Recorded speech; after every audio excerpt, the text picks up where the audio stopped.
प्रिय विद्यार्थियों, good morning. आज हम कक्षा 6 विषय विज्ञान वर्कशीट नंबर 24 को कर रहे हैं। प्यारे बच्चों, हमारा आज का टॉपिक है सजीव एवं उनका प्रवेश। प्यारे बच्चों, विभिन्न आवासों की यात्रा के बारे में आज हम जानेंगे। जो जीव होते हैं वो कहाँ कहाँ पर आवास करते हैं। प्यारे बच्चों, जैसे स्थलीय आवास, जलीय आवास और एक होता है मरुस्थलीय आवास। तो प्यारे बच्चों, मरुस्थलीय आवास जलीय आवास स्थलीय आवास के अंतर्गत आता है। स्थलीय आवास में वह पौधे एवं जंतु जो जमीन पर पाए जाते हैं वो स्थलीय आवास कहलाता है। अब स्थलीय आवास में 3 तरह के आवास आते हैं, एक तो मरुस्थलीय, एक पर्वतीय और एक घास स्थल। मरुस्थलीय जहाँ पे मरुभूमि होती है, रेतीली भूमि होती है, वहाँ पर घास वगैरह बहुत कम पाए जाते हैं, केवल कटीली झाड़ियाँ पाई जाती हैं। पर्वतीय क्षेत्र जहाँ पे पहाड़ियाँ होती हैं वो भी जो है पर्वतीय आवास कहलाता है या पर्वतीय क्षेत्र कहलाता है। घास स्थल जहाँ पे बहुत ज़्यादा मात्रा में घास पाया जाता है वो घास स्थल कहलाता है। अब जलीय आवास, प्यारे बच्चों, वह पौधे एवं जंतु जो जल में पाए जाते हैं, अर्थात जो जल में रहने वाले जो जीव हैं उनको हम जलीय आवास वाले जीव कहते हैं। जैसे समुद्र में रहने वाले जीव समुद्री जीव, झीलों में रहने वाले तालाब में रहने वाले। यदि हम उनके आवास के बारे में बात करेंगे तो कहेंगे उनका आवास जलीय आवास है। अब आगे बढ़ते हैं। स्थलीय पौधों की अनुकूलन की विशेषताएं। प्यारे बच्चों, जो स्थलीय अर्थात जो स्थल में जो पौधे पाए जाते हैं उनकी क्या क्या विशेषताएं होती हैं। तो प्यारे बच्चों, अच्छी तरह से उनकी विकसित जड़ होती है, पत्तियां बहुत छोटी होती हैं। अक्सर आपने देखा होगा, आपके विद्यालय में भी पौधे लगे हैं, आपने सड़कों पर भी पौधे देखे हैं, अक्सर उनकी पत्तियां जो है छोटी पाई जाती हैं या फिर यह कांटों का रूप ले लेती हैं जो झाड़ी वगैरह होती हैं उनमें। इनका जो तना है हरा और मासल, मासल का मतलब गुद्देदार होता है, गुद्दा होता है, काफ़ी मोटा होता है।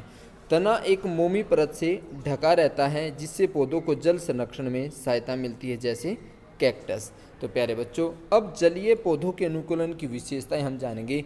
जो जल में पाए जाने वाले अक्सर पौधे हैं कि उनकी क्या क्या विशेषताएं होती हैं। पौधों की जड़ें जो हैं आकार में बहुत छोटी होती हैं, जो जलीय पौधे होते हैं उनकी जड़ें, एवं पौधों को जो है तलहटी में जमाए रखती। तलहटी का मतलब होता है नीचे की तरफ, पानी में जो तलहटी है उसकी तरफ जमाए रखती हैं। पौधों का तना काफ़ी लंबा, खोखला एवं हल्का होता है। जो स्थलीय पौधे हैं उनका जो तना है हरा और मांसल होता है, किंतु इनका जो पौधा है तना है वो जो है लंबा, खोखला एवं हल्का होता है। पत्तियां एवं फूल जल की सतह पर तैरते हैं, अर्थात ये जल की सतह पर तैरते रहते हैं। पत्तियां मोमी परत से ढकी होती हैं जिससे जल से हानि न हो सके, जैसे कमल।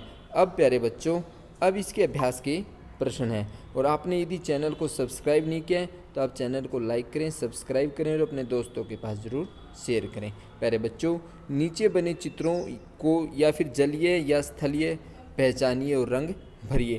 प्यारे बच्चों, आपको अपने जो नोटबुक है उसमें आपको इनका चित्र बनाना है और रंग भरना है और लिखना है कि जो शेर है ये किस प्रकार का जीव है। तो प्यारे बच्चों, शेर जो है स्थल पर पाया जाता है, ठीक है ना। तो हम ये इसको लिखेंगे स्थलीय जीव, ठीक है ना। तो इसका आंसर हो जाएगा स्थलीय जीव। अब ये आगे जो फूल दिया हुआ है कमल का फूल, अब ये जल के अंदर पाए जाते हैं तो हम इसको लिखेंगे जलीय पौधा, ठीक है। यदि हम आवास की बात करें तो जलीय आवास लिख देंगे। अब प्यारे बच्चों, ये मछली दी हुई है मीन, तो ये मछली कहाँ पे पाई जाती है, अक्सर पानी में, तो ये हो जाएगी जलीय। अब इसकी आवास की बात करें तो जलीय आवास होता है इसका, ठीक है ना।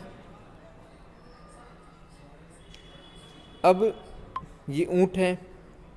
प्यारे बच्चों, ऊँट अक्सर जो मरुस्थलीय जगह होती है वहाँ पर पाया जाता है, मरुभूमि जैसे राजस्थान में, ठीक है ना, जहाँ पे रेतीली ज़मीन होती है। तो ये हो जाएगा मरुस्थलीय आवास वाला जीव, मरुस्थलीय